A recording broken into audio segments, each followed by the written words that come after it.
मुल्क खुदादाद इस वक्त बहुत ही खतरनाक बहरानों की जद में है। ये बहरान ना तो कुदरती हैं और ना ही अवाम के पैदा करदा हैं। मौजूदा सूरत हाल में सनतें जिसमें टेक्सटाइल की सनत सर फहरिस्त है, तेज़ी से बंद हो रही हैं, जिसकी वजह महंगी बिजली, लोड शेडिंग, आए दिन डॉलर की बढ़ती कीमतें और सियासी कशीदगी है, जिसके बाइस बड़ी तादाद में मजदूर बेरोज़गार हो रहे हैं। इन सब की वजह से अवाम में शदीद डिप्रेशन बढ़ने के साथ साथ लॉ एंड ऑर्डर के संगीन मसाइल जन्म लेते नज़र आ रहे हैं।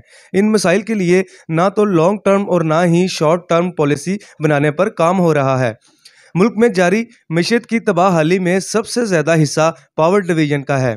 पीटीआई की वफाकी हुकूमत के दौर में प्राइवेट पावर प्लांट को खिलाफ पॉलिसी बहुत सी मराहत से नवाजा गया, जिसमें महंगे दरामदी फ्यूल से बिजली की तैयारी, फिर इसी बिजली पर कौमी खजाने से सब्सिडी फ्यूल और इनके वाजबात की डॉलर में अदायगी से मुल्क में डॉलर बहुत तेज़ी से ख़त्म हो गया, जिसके बाइस मुल्क आज डिफ़ॉल्ट के दहाने पर पहुंच गया है और इन फ्यूल पर चलने वाले पावर हाउसेस से कार्बन गैसेस और धुआं आसमान में जाता है, जिसका नतीजा माहौलियाती तब्दीली की सूरत में निकलता नज़र आ रहा है, जिसकी वजह से अरबों डॉलर कर्ज लेना पड़ता है।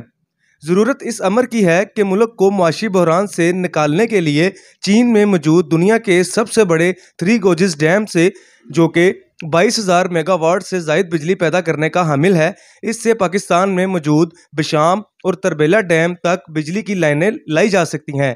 ये बिजली बहुत ही सस्ती होने की वजह से कौमी ख़जाने पर सब्सिडीज़ का बोझ बहुत हद तक कम हो जाएगा और लोड शेडिंग ना होने के बराबर होगी। इसके साथ साथ मुल्क में जारी तकरीबन 7,000 मेगावाट का शॉर्टफॉल भी दूर हो सकता है। इस सस्ती और लोड शेडिंग से पाक बिजली से सनतों का पहिया मुसलसल चलता रहेगा, एक्सपोर्ट्स बढ़ेंगी, मुल्क में डॉलर के ज़खायर बढ़ेंगे, सनतों की एलसी का मसला भी फौरी हल हो जाएगा, मजदूर को काम मिलेगा, बेरोज़गारी का खात्मा होगा, डॉलर का रेट कम होने और पावर सेक्टर में फ्यूल का इस्तेमाल कम होने की वजह से आम आवाम को और किसानों को सस्ता फ्यूल मिलेगा, जिससे ट्रांसपोर्ट और ट्यूबवेल चलेंगे और बचत के साथ ग़िज़ाई किल्लत पर भी काबू पाया जा सकेगा। मुल्क में मौजूद तरबेला डैम, मंगला डैम और वर्शिक डैम, गाजी ब्रोथा और दीगर छोटे बड़े डैम जो कि पहले ही सफाई ना होने की वजह से मट्टी से भरे पड़े हैं, इनमें पानी स्टोर करने की सलाहियत बहुत कम हो गई है। इन डैम्स पर लोड कम होगा, जिससे फसलों को बवक्ते ज़रूरत पानी मैसर आएगा। हमारा ज़री मुल्क है और नहरी पानी से किसान को बहुत मदद मिलेगी। ज़रूरत इस अमर की है कि इन हालात में सख्त फैसले किए जाएं। मज़ीद टैक्स लगाना, महंगाई करना और कौमी ख़जानों से सब्सिडी हासिल करना इन मसाइल का हल नहीं है।